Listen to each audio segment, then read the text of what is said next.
Hello दोस्तों, रीत medical education में आपका स्वागत है। आज हम केरेटाइटिस के बारे में बात करेंगे। केरेटाइटिस एक आँखों की गंभीर समस्या है। चलिए सबसे पहले हम इनकी डेफिनेशन के बारे में बात करते हैं।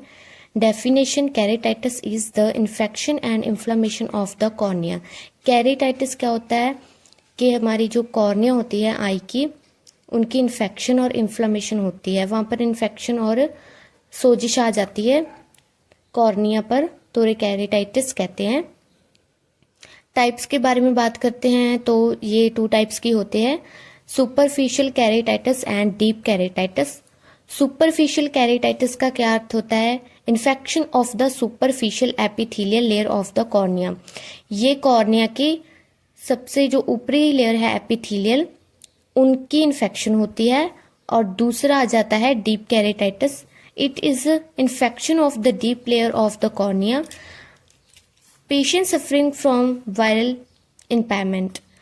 डीप में क्या होता है? जब पेशेंट को डीप केरेटाइटिस होता है तो ये कॉर्निया की डीप लेयर में होता है, और इससे पेशेंट को क्या होता है? विजुअल इम्पेयरमेंट आती है, यानी कि उन्हें दिखना बंद हो जाता है। तो चलो हम अब केरेटाइटिस के कॉजेस में बात करते हैं। इनकी एटियोलॉजी क्या है? Bacteria like influenza. जो केरेटाइटिस होता है वो बैक्टीरिया के कारण भी हो सकता है, वायरस के कारण भी हो सकता है, फंगल इन्फेक्शन के कारण भी हो सकता है। कॉन्टैक्ट लेंस वियर, जब हम लेंस पहनते हैं तब भी हो सकता है। फिजिकल एंड केमिकल ट्यूमर, जब कोई केमिकल हमारी आंख में चला जाता है तब भी हमें कॉर्निया हो सकता है। पैरासाइटिक इन्फेक्शन के कारण भी हमें कॉर्निया हो सकता है। इम्प्रॉपर क्लीनिंग ऑफ आईज, जब आंखों की प्रॉपर क्लीनिंग नहीं होती तब भी हमें कॉर्निया हो सकता है। विटामिन ए की डेफिशिएंसी के कारण भी हमें कॉर्निया हो सकता है।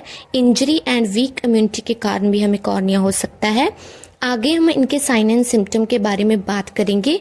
सबसे पहले क्या आता है? आईज पेन होता है, आंखों में दर्द होता है, रेडनेस इन आईज होता है, itching, swelling, eyes discharge, burning eyes, photophobia यानी कि लाइट से डर लगता है, विजन चेंजेस होने लगते हैं, ओपन आइज इन डिफिकल्टी होती है, एक्सेसिव टीयरिंग होती है यानी कि आंखों से पानी बहता है बहुत ज़्यादा मात्रा में।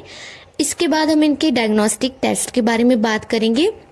सबसे पहले फिजिकल एग्जामिनेशन आता है।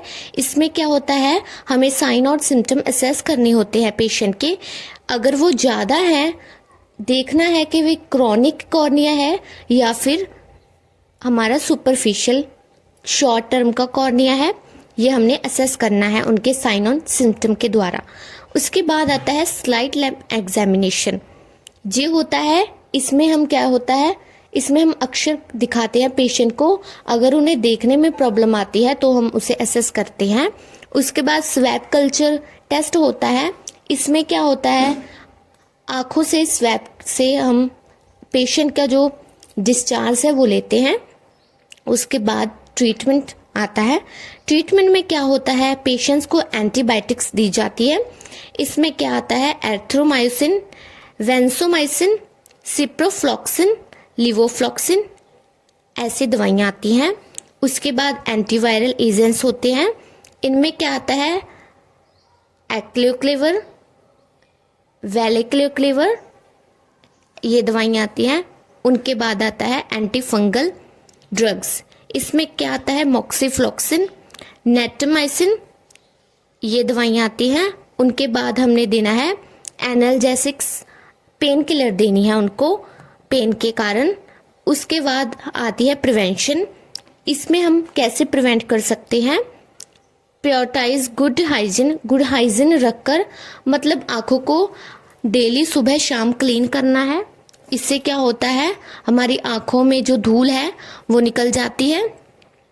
प्रॉपर लेंस केयर, यदि हम कोई लेंस वियर करते हैं, कॉन्टैक्ट लेंस वियर करते हैं, तो उन्हें प्रॉपर प्रायोरिटी के साथ वियर करना चाहिए। एंड आई प्रोटेक्शन, अपनी आंखों को सुरक्षित रखना चाहिए। इसमें हम गूगल्स का इस्तेमाल भी कर सकते हैं। धन्यवाद। आपको ये टॉपिक अच्छी तरह से समझ आया होगा।